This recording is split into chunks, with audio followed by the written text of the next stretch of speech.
Buenas noches, amigas, amigos de IntelliJuris. Bienvenidos a una emisión más del webinario sobre concursos mercantiles. ¿Por qué importan los concursos mercantiles?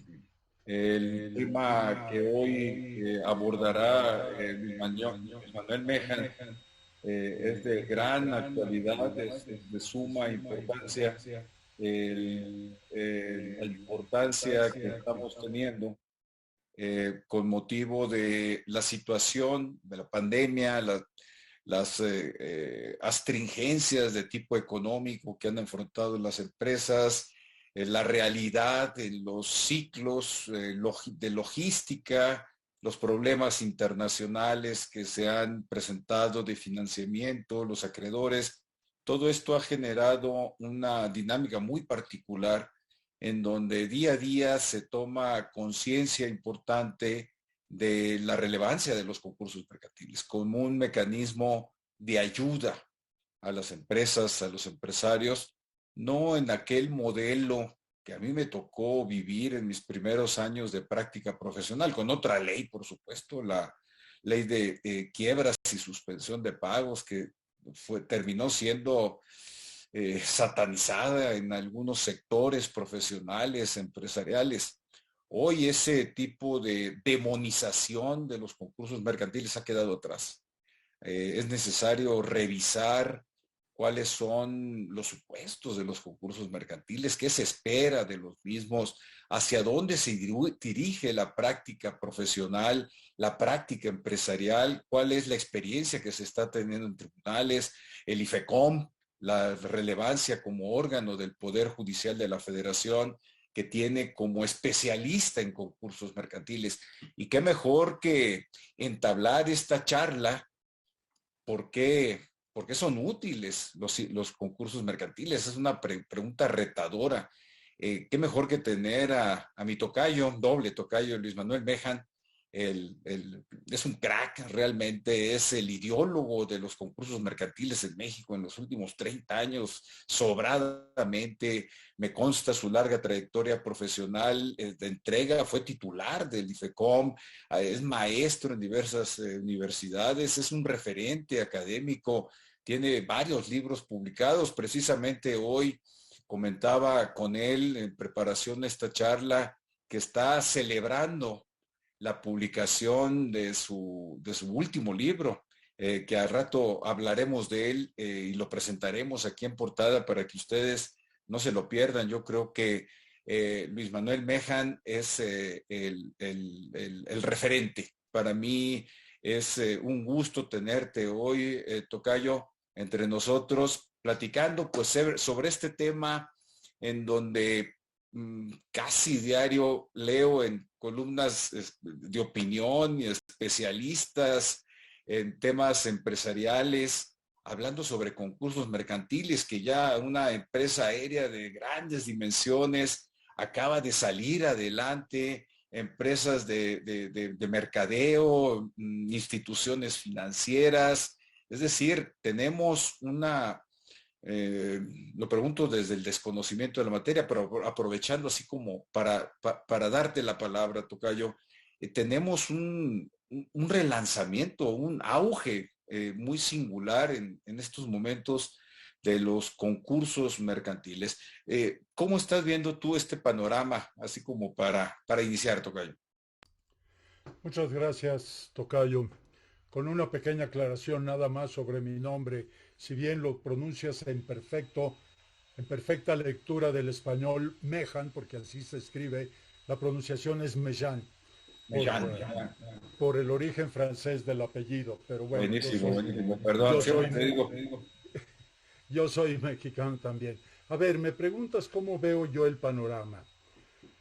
Mm, Mira, yo te diría, estamos viviendo, es decir, yo he vivido el tema de las quiebras, los concursos mercantiles desde hace 23, 24, 25 años, y en este tiempo he visto una evolución importante, porque eh, es un tema que es acuciante. Ahorita tú mismo lo describías, con todas las dificultades económicas, hay muchas empresas que sufren de falta de liquidez y sufren la posibilidad de no poder cumplir con sus compromisos.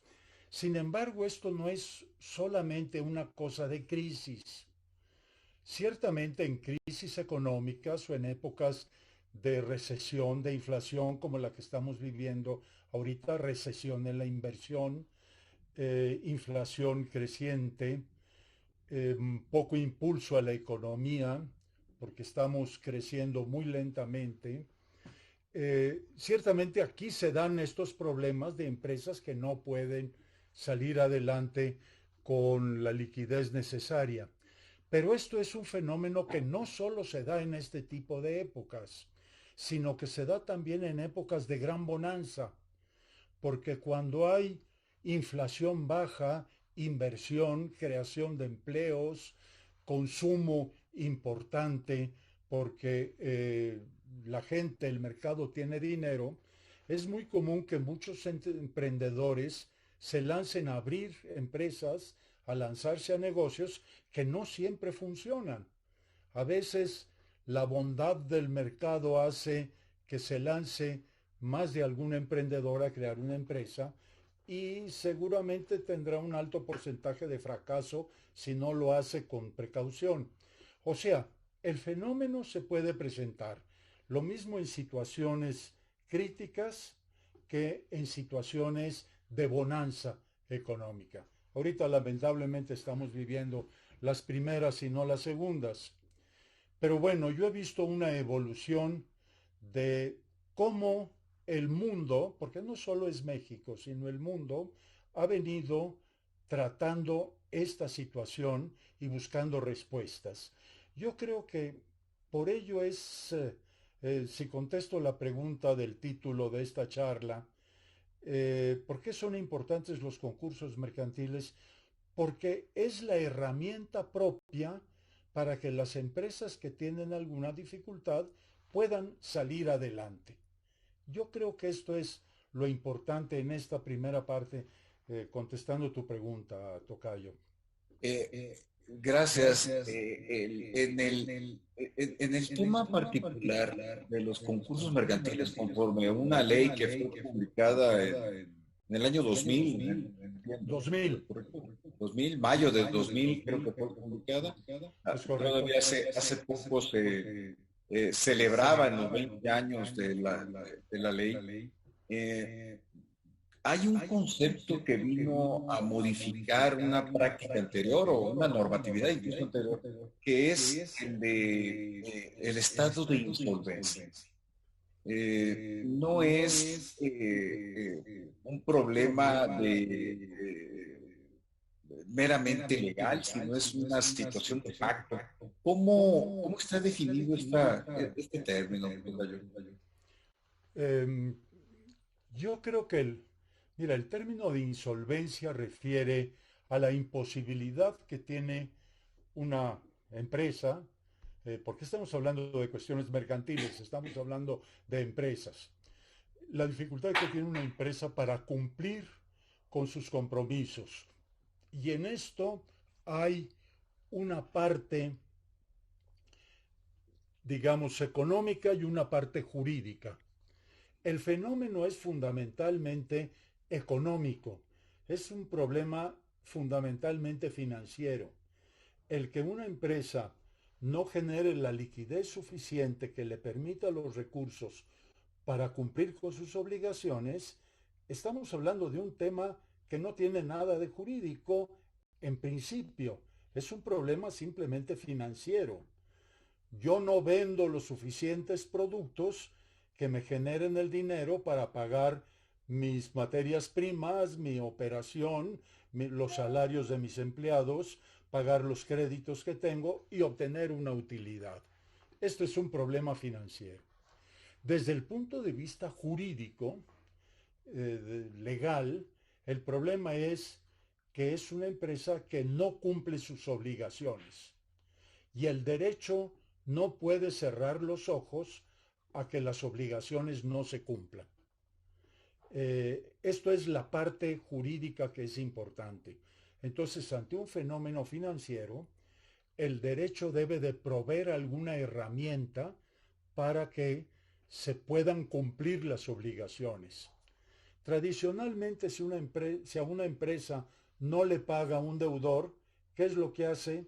Lo demanda, le embarga bienes, lo saca a la venta y con eso se paga el adeudo. Pero cuando no es un solo el acreedor el que hace eso, sino que son muchos, entonces el problema ya es más serio. Porque si dejamos que opere este mecanismo ordinario en una situación generalizada, entonces vamos a tener que el primero que llega va a rematar los bienes lo más barato que pueda, siempre que sea suficiente para pagar su crédito, y que los que vengan después de mí hagan lo que quieran. Y eso no se vale. No se vale porque aquí estamos frente a un problema social.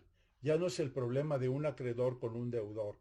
Es el problema de muchos acreedores con un deudor, y no es solo el problema de ellos, sino es un problema de la sociedad, porque nos estamos enfrentando a una empresa que genera empleos, que genera impuestos, o sea, contribuciones al Estado, que genera riqueza, que genera aportación al Producto Interno Bruto.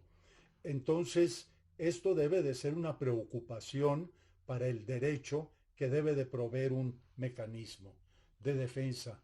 Por eso, insolvencia es eso, contestando la pregunta que me formulabas. Es un problema financiero, de falta de liquidez, falta de recursos para cumplir con las obligaciones, y a la vez es un problema jurídico porque las obligaciones no pueden dejarse de cumplir. Si el Estado, si el derecho permitiera que las obligaciones no se cumplieran, las leyes no servirían para nada, los abogados no serviríamos para nada, los juzgados no servirían para nada, viviríamos una selva, viviríamos un estado darwiniano, la ley del más fuerte. Espero que ya no. Sí tengo un problema de eco, que no desconozco la materia, el problema, pero trataré de solucionar. El, el- el- eh, Cuando se enfrenta un problema de este tipo, yo lo que estoy entendiendo, y esto es la práctica que he tenido contigo, Tocayo, y con otros especialistas, es que lo que se hace a través del concurso mercantil, con una decisión judicial, por supuesto, es, oigan, a ver, esperémonos todos, no hagamos ruido, no desparpajemos, perdón la expresión, no desacomodemos, no desordenemos un procedimiento en donde, por un lado, la empresa, la red empresarial, las fuentes de trabajo, las fuentes tributarias, el, las cadenas de suministro, la red empresarial puede desarticularse con los efectos colaterales que esto pueda tener. Y por el otro lado, se le dice a los acreedores, oigan, a ver, vámonos deteniendo, todos vamos a mano, hay condiciones de igualdad respecto de todos los acreedores con diferente grado y preferencia, pero vámonos despacito. ¿Tú cómo explicarías este fenómeno? Pero quiero hacerlo, Tocayo, si me permites, a la luz de tu nuevo libro, que me llamó mucho el título y aquí ya lo anunciaron en el chat. Precisamente hoy nos diste la primicia a quienes tenemos el privilegio de compartir contigo experiencias profesionales. Se llama GPS concursal, que es bastante gráfico y sonoro el nombre, una guía profesional. ¿Cómo te acomodaste? Tienes varios libros sobre derecho concursal publicados de manera muy propositiva, constructiva. ¿Cuál fue la idea que sostuvo los pilares de este libro? Gracias por la pregunta, porque es importante el concepto. Este GPS es una metáfora que yo pienso que es feliz. Es un concepto creado por la editorial. Esto es un mérito de la editorial Tirán Leblanc, que hace las ediciones, ya ha publicado GPS en distintas materias. Lo que hace un GPS es buscar y localizar en las coordenadas adecuadas una determinada posición. Y esa es la metáfora que lleva a esta obra. Se trata de localizar y ubicar perfectamente una materia.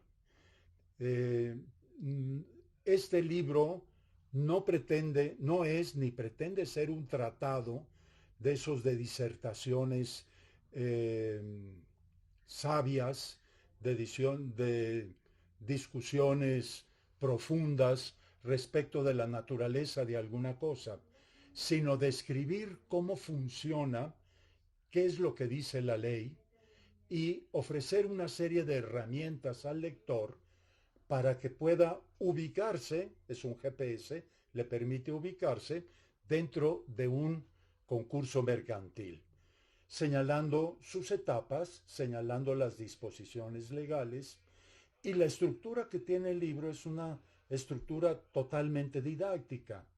No hay párrafos largos de explicaciones, son bullets, viñetas fundamentalmente. Sería como cómo me nació la idea de hacerlo así, con las notas que yo hacía en mis esquemas para dar una clase, ponía las ideas fuerza y con eso iba y entonces yo ya desarrollaba la clase. Pues esas ideas fuerzas están puestas nada más bien ordenadas. Esto es el libro. Tiene además cuestionarios, tiene gráficas, que dibujan, por ejemplo, el flujo. Si se habla, por ejemplo, el proceso de la apelación de una de las sentencias del concurso. Entonces es un cuadrito, solicitud, vista a las partes, desahogo de pruebas, sentencia, indicando el número de días que debe de transcurrir entre uno y otro. O sea, son gráficos con la idea de dar una orientación y de ayudar a entender muy fácilmente el concurso y cómo está estructurado. Y la última parte de la obra es lo que yo llamo un tesauro, o sea, una colección de los conceptos que maneja la ley de concursos mercantiles, poniendo con ese concepto, con qué se referencia y en qué artículo lo encontramos. Por decir algo, acreedor. Entonces se referencia o tiene referencia el concepto acreedor con demanda, porque el acreedor tiene derecho a demandar. Y eso lo dice el artículo fulano de tal, el número. Eh, el acreedor tiene derecho a votar, votación, y aparece el número del artículo donde se habla del derecho del acreedor a votar. Convenio, y el acreedor puede otorgar un convenio, y aparece el número del artículo en donde se habla de esto. Y así enseguida. Esto es, la verdad, es una parte del libro que me costó mucho más trabajo, no tanto por dificultad, sino por laboriosidad hacerlo, pero te he de confesar que yo mismo lo he usado cuando busco en qué artículo estaba esto, por el amor de Dios. Pues voy a mis notas del libro y lo encuentro fácilmente. Esta es la idea de un GPS, de orientar, es una herramienta de ubicación y de presentación de todo el fenómeno concursal. El complemento de este libro, o un complemento de este libro, sería otro que también publicó anteriormente Tirán Leblanc, se llama Agenda Concursal, y que es una compilación de todas las normas que han existido en materia concursal desde la colonia hasta nuestros días. Bueno, hasta enero de 2000, que fue cuando se publicó ese libro.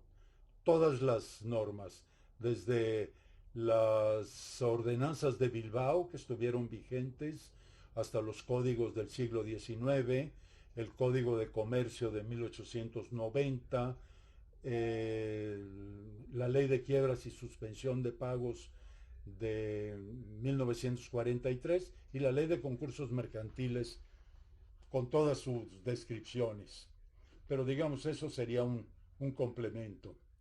Y otro complemento tendrá que venir después, ese sí tendremos que pensar en hacer un tratado de la materia concursal. Existen muchos libros hoy en día de materia concursal, pero lo que hacen casi todos, y los míos no son una excepción, es hacer comentarios a la ley, hacer leyes comentadas. Pero ya empezamos a fabricar en el medio ambiente en estos 20 años algún pensamiento más profundo en materia de concursos mercantiles para lograr hacer una doctrina concursal propia de nuestro país.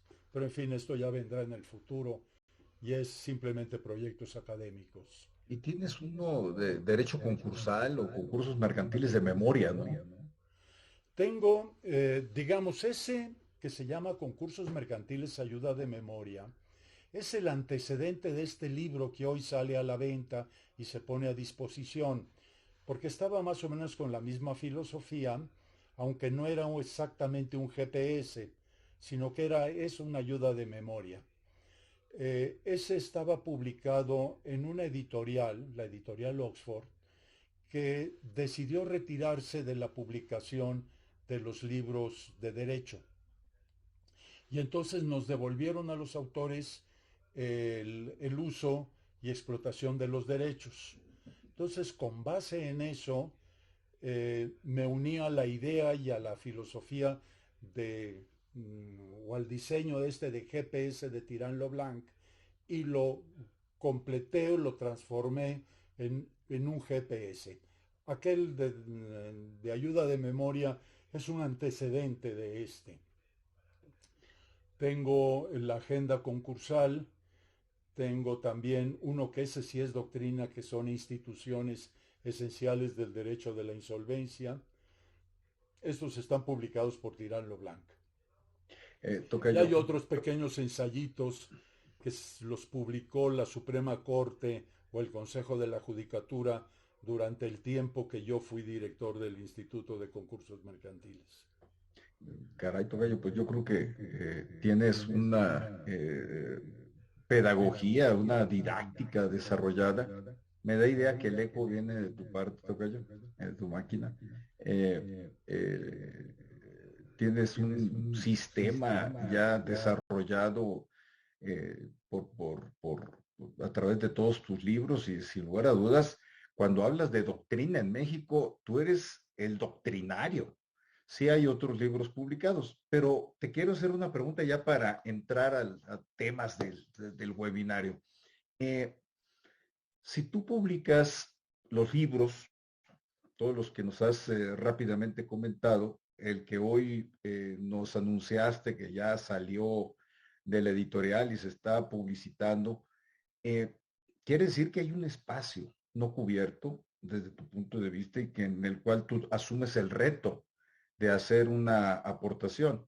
Le podemos llamar instituciones concursales, le podemos llamar GPS, una ayuda de memoria, pero al final de lo que se trata es que tú ves un espacio para la didáctica, un espacio para la pedagogía, para la reflexión, para la simplificación, porque si tú estás haciendo esta propuesta bibliográfica a través de tus diversos libros, es que falta impulsar el conocimiento del derecho concursal desde lo básico como, o desde lo estructurado como es un GPS, como se llama tu libro, o falta una mayor práctica conocida en el mundo profesional por parte de los jueces, de todos los justiciables, las empresas, los abogados, los especialistas en concursos mercantiles, que no solo somos abogados, sino también hay una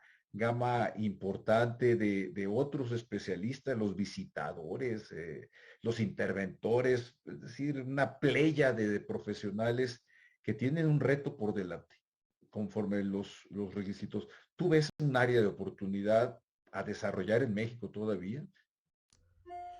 Déjame decirte que cuando yo veo eventos como este webinario, eventos como el curso que Interjuris promueve y que tendremos en semanas posteriores, eh, me pongo a reflexionar lo que sucedía cuando en el año 2000 se inició la vigencia de la ley de concursos mercantiles y arrancamos la creación del Instituto de Especialistas de Concursos Mercantiles.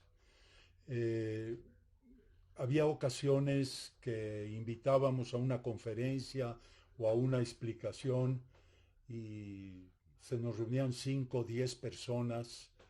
Llegué a dar una conferencia en una ocasión, si mal no recuerdo, en la ciudad de Cuernavaca, en donde tenía 2 participantes.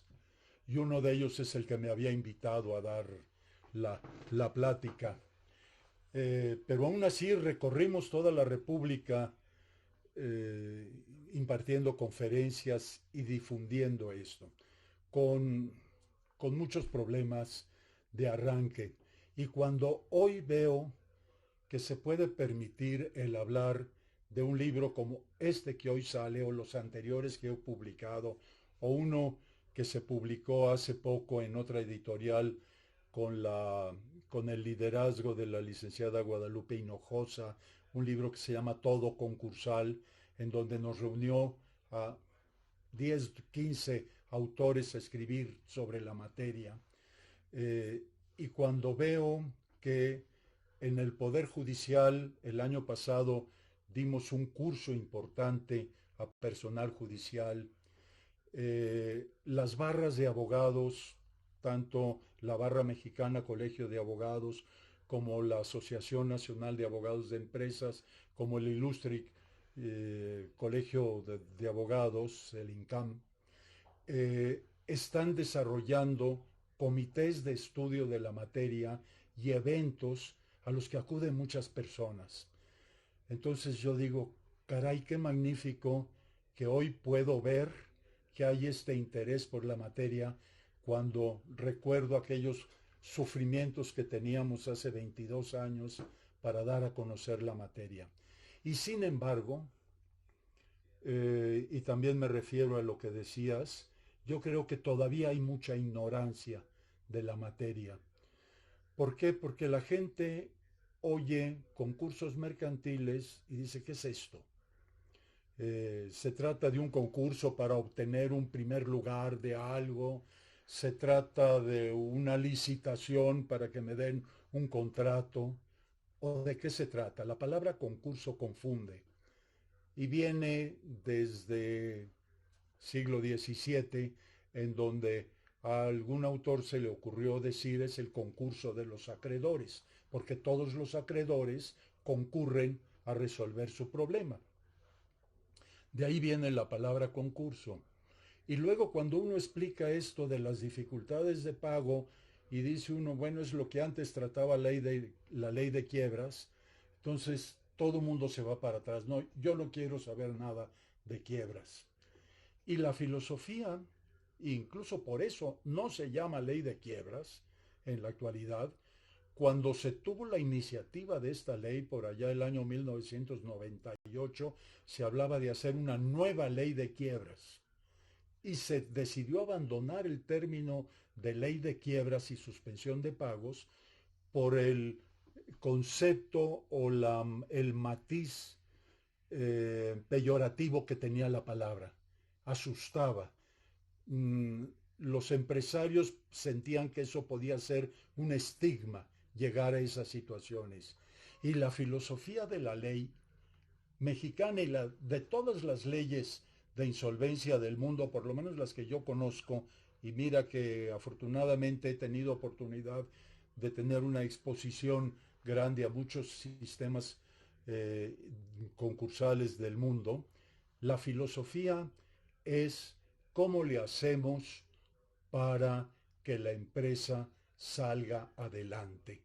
No se trata de acabar la empresa, se trata de ver cómo, si es viable, podemos encontrar un camino para salir adelante y que la empresa siga creando trabajos, pagando impuestos, eh, creando riqueza, permitiéndole a mucha gente que satisfaga su necesidad de trabajo en la empresa.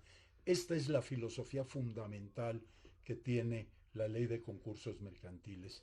Este es el camino andado y, y por eso a mí me da mucho gusto que existan todos estas posibilidades de exposición y de acercamiento a empresarios, a estudiantes de derecho, a abogados recibidos, a quienes nos dedicamos a esta materia, porque nunca terminamos de estudiar. Y tú y yo lo hemos vivido en algún asunto en la práctica, que de repente nos aparece un asunto y decimos, ah, caray, esto hay que estudiarlo. Por más de que lleves tantos años haciéndolo, te das cuenta de que siempre hay algo nuevo que estudiar. Eh, entonces, en la medida que favorezcamos estas actividades de estudio, creo que esta herramienta de salvación de las empresas, de ayuda para que cumplan sus obligaciones, podrá seguir adelante. Y precisamente la idea de tenerte hoy también es para anunciar que en el 1 de marzo iniciarás un curso aquí en esta brega que traes y este compromiso con los concursos mercantiles aquí en IntelliJuris. Tendremos el curso impartido por ti del ABC de los concursos mercantiles, para que quienes nos escuchan tengan la oportunidad de acceder al programa, al temario, y apuntalado precisamente es una feliz coincidencia con la publicación de tu libro, que si me lo permites, me gustaría, Tocayo, empezar a perfilarlo y así responder alguna pregunta que por ahí surgió. A ver, En tu sumario analítico, que no lo llamas índice, está interesante digo índice de contenido, pero lo presentas como sumario analítico, entiendo por qué, con base en la explicación que has dado. Hablas de los fundamentos del derecho concursal mexicano, las bases de un derecho concursal, los principios internacionales de la insolvencia, los elementos subjetivos del concurso mercantil. Cuando estamos hablando de las bases del derecho concursal, las disposiciones fundamentales del concurso mercantil, los elementos subjetivos, perdón que haga tres señalamientos o tres puntos en un mismo comentario, pero en optimización de los tiempos, ¿a qué te quieres referir con esto, Tocayo? ¿Cómo nos explicas a partir de estos tres elementos los fundamentos del derecho concursal en nuestro país? mira, gracias por la oportunidad. Eh, por bases del derecho concursal me refiero a lo que acabo de explicar, es decir, la situación que da origen a la temática del derecho de la insolvencia, se llama generalmente en el mundo derecho concursal. México, España, Colombia, Perú, Chile usan el término derecho concursal. Uruguay, Argentina, prácticamente en los países latinos utilizamos más el término derecho concursal y en el resto del mundo se les suele llamar derecho de la insolvencia. Por eso es importante poner también principios internacionales, porque como el fenómeno de la insolvencia se da en cualquier país, en cualquier época de la historia, las soluciones son básicamente las mismas. Entonces, conocer cuál ha sido la problemática en Japón o en Perú o en Burkina Faso o en Estados Unidos o en Inglaterra y cómo lo han solucionado es una base para entender nuestro derecho. No hay una mayor diferencia de fondo en la legislación de todos los países. Hay organismos que buscan armonizar todas estas leyes, de eso ya hablaríamos más adelante. Los elementos subjetivos me refiero a las personas a las que participan en un concurso.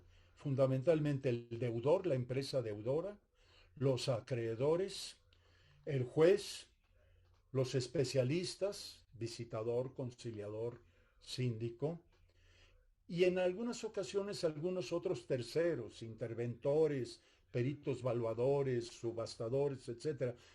Pueden aparecer otras terceras personas. Pero esto es a lo que me refiero con elementos subjetivos, porque cada uno tiene un rol que jugar, unos derechos y unas obligaciones que están perfectamente previstas en la ley. Eso es a lo que me refiero con fundamentos y bases del derecho concursal, con principios internacionales y con los elementos subjetivos del derecho concursal. Y a propósito de roles, perdón, no hemos podido solucionar el tema de ECO que comenta Guadalupe Avendaño.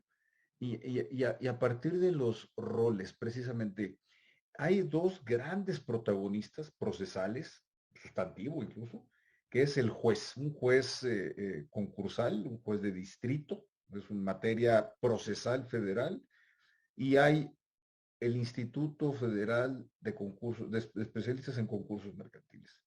Esto IFECOM llamado, ¿cuál es el rol que cada uno tiene? A mí a veces me llega a confundir el rol, las responsabilidades y las funciones de cada una de estas partes. Sí, el juez es el administrador y es el conductor de todo el proceso. Todo nuestro procedimiento es judicial. Hay países que lo tienen en forma administrativa. Chile, Perú, Colombia son tres ejemplos de ello. Eh, pero en nuestro caso es un manejo judicial. El juez es el rector del procedimiento y todo el procedimiento se lleva ante el juzgado. El IFECOM forma parte del Poder Judicial, no es una entidad separada, sino que forma parte del Consejo de la Judicatura como un auxiliar de la Administración de Justicia. La función de este instituto es convocar a quienes van a desempeñarse como especialistas, ahorita explico, captarlos, registrarlos, adiestrarlos, mantenerlos informados, asignarlos en forma de sorteo a los concursos mercantiles que van surgiendo, supervisando su actividad, haciendo una evaluación de su trabajo, incluso definiendo sus honorarios al respecto. ¿Por qué estos especialistas? Los especialistas tienen muchos nombres en muchos lados del mundo. Aquí los conocíamos en la antigua ley como los síndicos. Hoy los síndicos son uno de los especialistas, pero no el único. En otros países le llaman los administradores, los fiduciarios, los interventores, los administradores, le llaman de muchas maneras. La idea es esta. El juez es el que lleva adelante el procedimiento.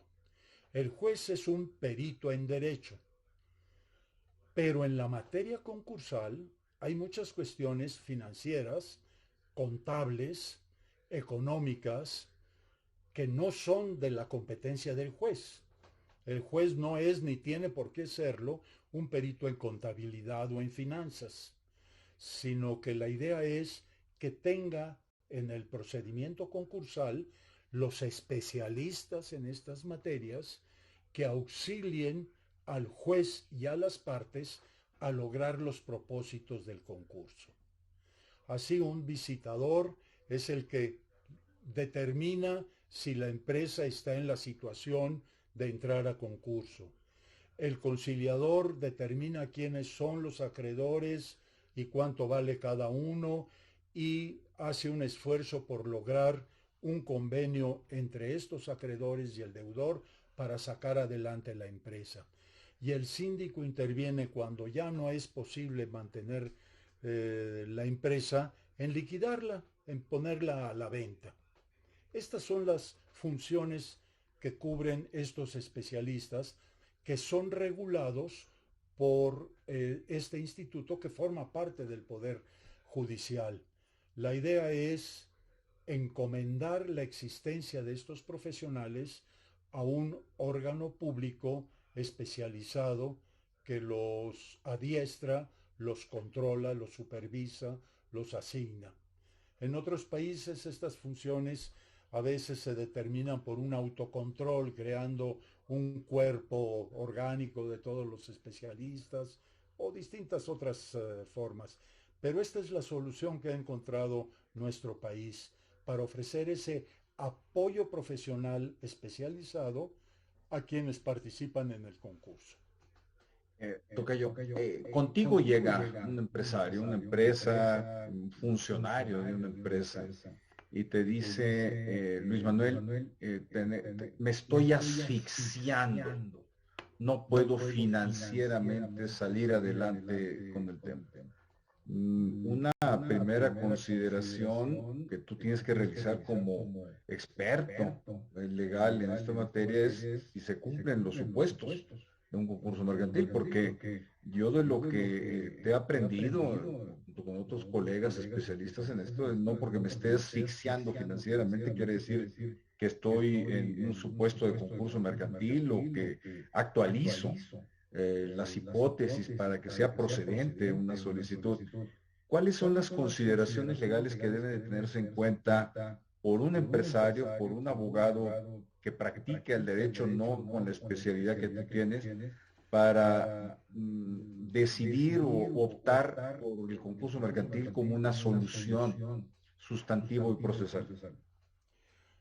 Bien, hay una serie de preguntas que normalmente el abogado que recibe una consulta como la que tú me dices hace el abogado al empresario.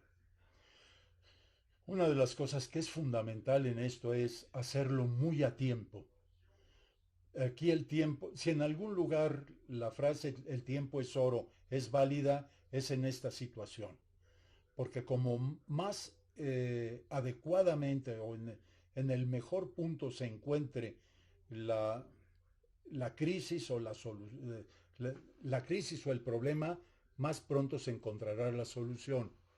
Incluso una tendencia actual de todo el derecho concursal en el mundo es no dejar que llegue la situación de insolvencia, sino que cuando se vean los nubarrones en el horizonte, se empiece a trabajar en los mecanismos que dan las legislaciones concursales. Esa es la idea. Normalmente el problema se da no cuando no se tiene dinero, no se tienen bienes, sino cuando no se tiene la liquidez suficiente. Hago un ejemplo muy sencillo. A lo mejor yo soy empresario y tengo una fábrica de tuercas y tornillos con una enorme cantidad de maquinaria en una nave industrial impresionante. Tengo una bodega saturada de materia prima, tengo otra bodega saturada de producto terminado. Si hago un avalúo, tengo un dineral. Si lo comparo ese dineral de mi avalúo contra lo que debo, hombre, tengo dinero suficiente para pagar eso y más. Pero el problema es que teniendo todos esos bienes, no tengo el dinero para pagar la raya de esta quincena o de este fin de semana. No tengo el dinero para pagar los impuestos o no tengo el dinero para pagar el abono del crédito que me dio el banco.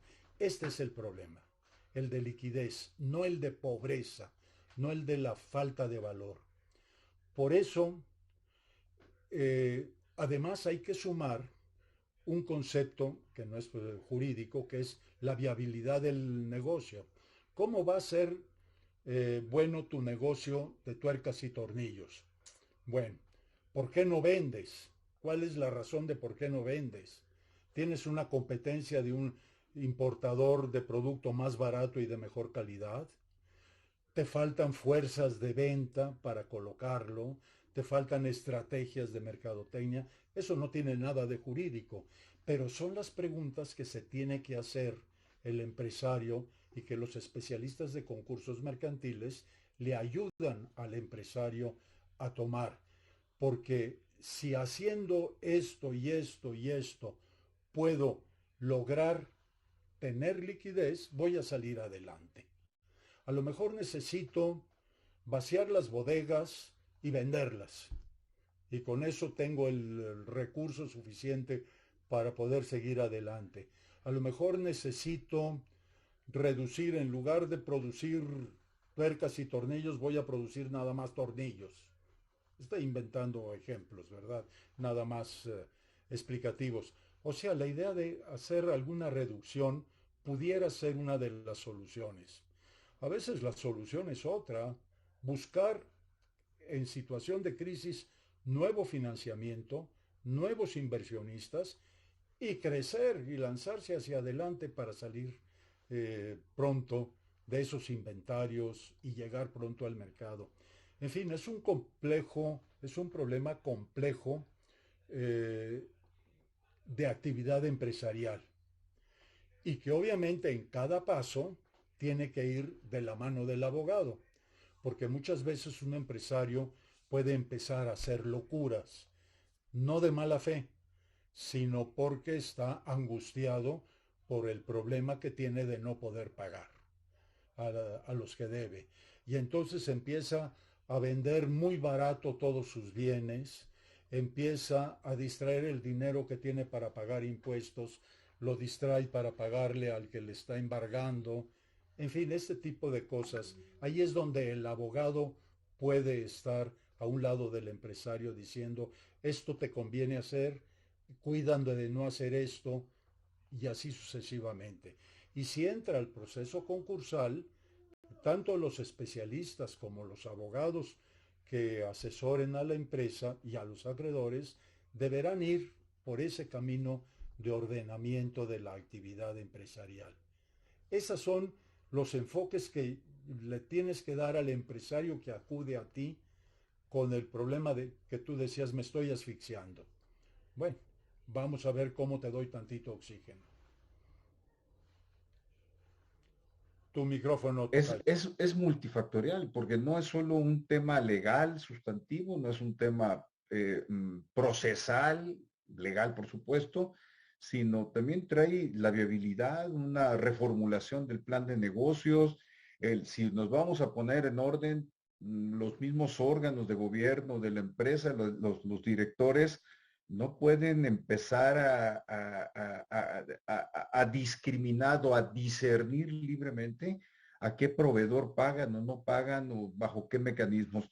Aquí hay unas reglas del juego con sus pros y sus contras, porque los pros son, vamos a tomar aire, pero los contras es, oigan, hay unas reglas y nos atendemos todos a esas reglas. Se llaman acreedores, pero también se llaman deudores, se llama juez, se llama IFECOM, los especialistas que participan, visitador, interventor.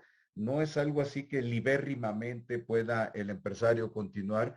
Y sobre todo, digo, no es el propósito entrar, pero la parte fiscal, ¿verdad? Que es una variable muy, muy importante.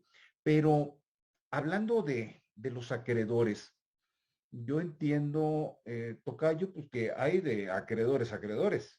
Ahorita estoy hablando del fisco, pero también los trabajadores como tal tienen un estatus constitucional muy específico, tutelado.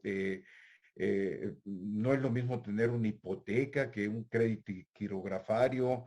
Los arrendadores que tienen dados inmuebles o activos a las empresas en concurso mercantil. Eh, a mí siempre me ha llamado mucho la atención que se habla de la paridad entre acreedores, pero a la hora de la hora se dice, bueno, sí, son pares todos, pero hay de acreedores a acreedores. ¿Cómo se formula y soluciona el perfil de los acreedores en un concurso mercantil? Sí, el conflicto es como aquel librito de La granja de los animales de George Orwell, en donde los animales corren a los granjeros y toman el gobierno de la granja y establecen un decálogo en donde dice todos los animales son iguales. Y cuando los que están gobernando se enfrentan a ese tema, dice, pero hay unos más iguales que otros. Esto es algo similar a lo que pasa en el concurso mercantil. Los acreedores son tratados con igual condición. El principio famoso par condicio creditorum significa eso, que a todos los acreedores debe dárseles el mismo trato. A lo que no es posible darles igual trato es a los créditos. Los créditos son distintos. No es lo mismo un crédito que está garantizando con una hipoteca que uno que no lo está.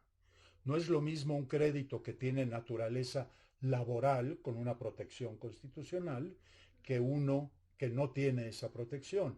No es lo mismo un crédito fiscal, porque ahí interviene el Estado con toda su omnipotencia, con toda su prepotencia, y no lo digo peyorativamente, lo digo porque es la importancia del Estado como ente público. No es lo mismo un crédito del Estado que un crédito de un proveedor o de otro proveedor. Entonces, los créditos son los que determinan determinados tratamientos a los créditos, no tanto por la naturaleza de los acreedores, sino por la naturaleza de los créditos. Por eso se dan esas diferencias y entonces se tiene que hacer una escala de preferencias de a quién se le paga primero, a quién se le paga después y a quién se le paga hasta el final si es que quedan recursos para ello. Ese es el mecanismo. Digamos, es como una cascada con varias caídas. Si hay suficiente agua, el agua va a ir llenando las pozas que se encuentran en cada caída. Si no hay suficiente agua, no llegará a cubrir más que una o dos pozas y no llegará al final. Este es el mecanismo que funciona en todos los procedimientos de insolvencia. Yo lo que capto es que, particularizando a los acreedores, queda muy claras las categorías. Entiendo también que en la ley de concursos mercantiles está específicamente segmentado el privilegio y grado que corresponde a cada categoría de acreedores. Pero yo veo dos que tienen así como que, wow, el mega privilegio. Trabajadores y fisco. Con los fiscos, ahí estamos hablando del SAT, del IMSS, el Infonavit, y también participan los fiscos estatales, municipales. Ahí como que todavía falta un análisis muy específico en materia tributaria concursal para ver cómo todos se acomodan. Pero hablando de las pozas, esas que hablas tú en las cascadas, tocayo, puede que con trabajadores y fiscos se agote. Esto es algo que estamos viendo en la práctica, pero además con una realidad. En muchas ocasiones, los pasivos fiscales totales, federales, IMSS, Infonavit, estatales, municipales, pues representan un porcentaje estructural sustantivo de los pasivos de las empresas. Y si incluimos la variable de los trabajadores ahora con la reforma en materia de subcontratación laboral, sí los números se desacomodan no quiero decir en perjuicio de alguien, pero sí de manera desventajosa para las siguientes pozas en la cascada de los acreedores. Esto cómo tiene un acomodo conceptual. Legalmente, bueno, ahora ya llegamos al punto para tú has dado plática sobre este tema, en que se reformó, perdón, se derogó el artículo 146b del Código Fiscal de la Federación, en donde ya el fisco federal no hace quitas de ningún tipo. Es una pregunta muy amplia, pero en lo estructural me parece que tiene una sola vía de respuesta que me gustaría conocer, tocayo.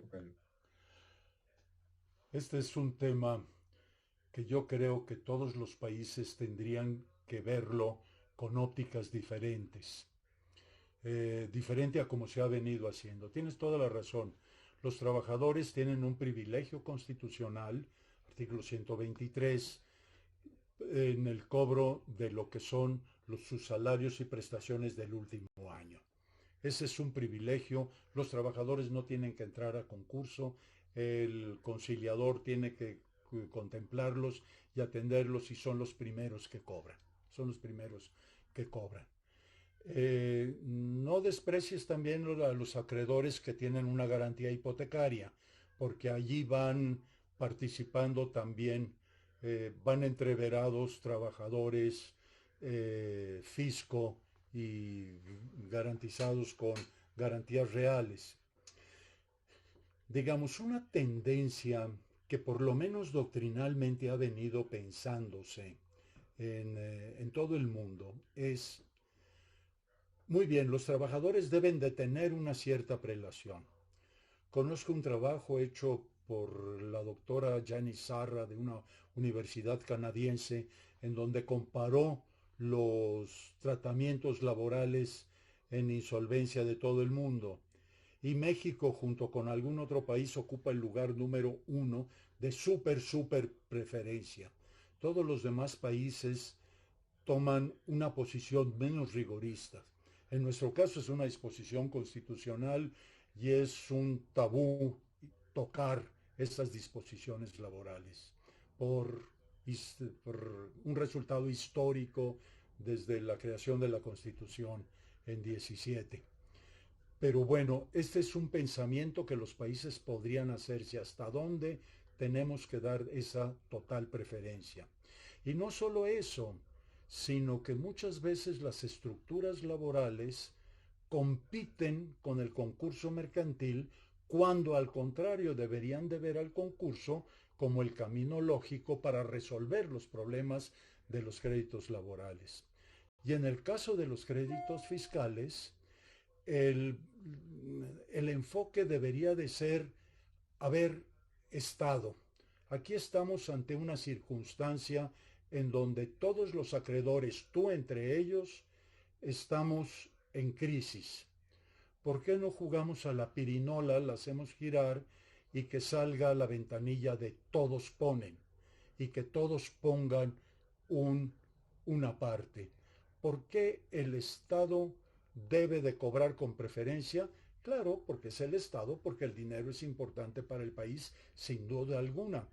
Pero también es importante para el país prever que una empresa, si puede ser rescatada, le será fuente de más impuestos en el futuro y de más ingresos. Y esto muchas veces no se ve. Y esta superpreferencia o esta preferencia importante que tienen los créditos fiscales, y ahora con esta reforma en donde no se hacen ningún tipo de quitas, pues lo que va a pasar es que el que deba muchos impuestos va a quebrar y se va a acabar el negocio. ¿Eso le sirve al Estado? ¿Eso le sirve a la sociedad? Yo digo que no. En el proyecto de ley de emergencia que hicimos algunos abogados en el año de 2020, cuando surge la pandemia, proponíamos que los créditos fiscales en esa situación de emergencia jugaran como cualquier otro acreedor común. No pasó del Senado, se quedó ahí guardada la iniciativa y es un buen propósito que tendríamos para el futuro. El tema de los créditos fiscales ha sido analizado aquí en IntelliJuris en un par de charlas que tú y Antonio Ibarra de manera interesantísima presentaron. Definitivamente la reforma legal al Código Fiscal de la Federación en vigor a partir de este año amerita una reflexión más profunda. Primero por la regla de que el fisco, la autoridad fiscal no participa en los concursos mercantiles. Eso había tenido una contención procesal meramente, pero al momento de entrarse a los esquemas de quita, para facilitar la salida, sí, el artículo 146 establecía, 146b establecía ciertos supuestos, no me detengo en ellos, ya no es ley vigente, pero lo que habla es que propiamente el fisco forma su propio concurso. Es decir, porque establece el Código Fiscal de la Federación reglas especiales particulares respecto de los trabajadores, referencia de los trabajadores, créditos garantizados con hipoteca, gastos de operación, establece un microconcurso atípico, no dentro del esquema del concurso mercantil, de la ley, queda desarticulado. Yo creo que todo esto pues, va a ser materia, tocayo, del curso que nos vas a dar aquí en IntelliJuris. Estamos muy emocionados. El ABC de los concursos mercantiles, precisamente para reflexionar, entender empatado con tu libro, el GPS concursal, cuáles son esos principios rectores estructurales, voy a utilizar básicos, que quienes estamos desde el desconocimiento de la materia necesitamos familiarizarnos, porque lo que yo te he aprendido es que el derecho concursal es transversal. Ahorita estamos hablando de fiscal, pero pues luego estamos hablando de hipotecas, de derecho civil y luego de los criografarios y laboral, hay contadores públicos, que el interventor, que el conciliador, materia financiera, estados financieros, y esa transversalidad exige un conocimiento legal, ciertamente, pero también un entendimiento multidisciplinario, intradisciplinario de las diferentes materias que participan en este concurso mercantil. Tenemos que empezar a cerrar, tocayo. Ojalá que quienes nos escuchen se animen a acompañarnos en tu curso. Yo estaré ahí presente, por supuesto, con gran entusiasmo, con ganas de aprender de ti, de tus conocimientos, de tu experiencia, que es vasta, y seguir bregando en esto, acompañarte para que ya no sean aquellos dos escuchas en Cuernavaca, y bueno, haremos un trabajo de lectura del GPS concursal de tu libro, aquí lo están anunciando, para que seamos todos, hagamos eco de tus conocimientos, de tu experiencia, y se formen las nuevas generaciones que es indispensable tener en los tiempos presentes, y volver a luchar por las reformas que son necesarias en esta materia. A manera de cierre, tocayo, algún comentario, alguna reflexión final, por favor.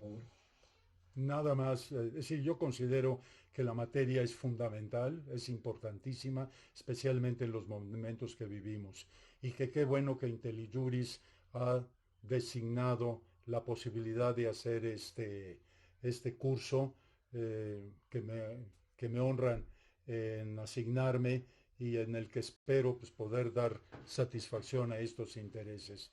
No he podido leer en todo el chat todas las preguntas, pero lo he copiado, y si alguna puedo responder más adelante, lo haré con gusto, y sobre todo si todo nuestro auditorio participa en el curso, allí podremos platicar ampliamente. Muchas Rebeca, gracias. nada más Rebeca Lemus pregunta, ¿no se ha caído en un exceso, un abuso en la solicitud de concursos mercantiles? Nada más no me gustaría dejarla sin responder, precisamente por el título de la charla de hoy, ¿no? ¿Para qué sirven los concursos mercantiles? La respuesta la dan los números. En el último informe que cerró el IFECOM el año pasado, había 846 asuntos mercantiles iniciados desde el año 2000. En 21 años, 846 asuntos es una ridiculez, es muy poco, es muy poco. Estos 846 asuntos surgen en un mes en Argentina, en España, en Estados Unidos, en el Reino Unido, o en otras economías muy similares a la nuestra. Yo creo que si la pregunta quiere decir, ¿hay quien haya abusado de la figura? La respuesta es sí, también se presta a abusos. Eso es cierto. Pero de que hay un exceso de asuntos concursales, no, no lo hay. No lo hay para nada. Buenísimo, tocayo. Muy agradecido contigo por el tiempo, por la preferencia que nos das en esta plataforma de IntelliJuris. Cada vez que te invitamos estás más que puesto, y a quienes nos acompañaron, de verdad, es un privilegio tener a Luis Manuel Mellán con nosotros, el referente de los concursos mercantiles. Ojo, no solo en México. Tiene, tocayo, lo sé, me consta, una posición especial muy destacada a nivel mundial en esta materia. Eres un ideólogo de los concursos mercantiles en México, que tenemos el gusto de tenerte aquí, pero a nivel internacional tus propuestas y planteamientos son escuchados y tienen efectividad. A la distancia te mando un gran abrazo, saludos en casa, por favor, y a todos quienes nos escucharon, no se pierdan al magíster, a nuestro maestro Luis Manuel Mellán, en el curso ABC de los concursos mercantiles y, por supuesto, su libro, GPS Concursal. Tocayo, hasta pronto, gracias y buenas noches a todos. Muchas gracias a todos. Muchas gracias a todos. Nos veremos en el curso, Dios mediante. Hasta luego y muchas gracias.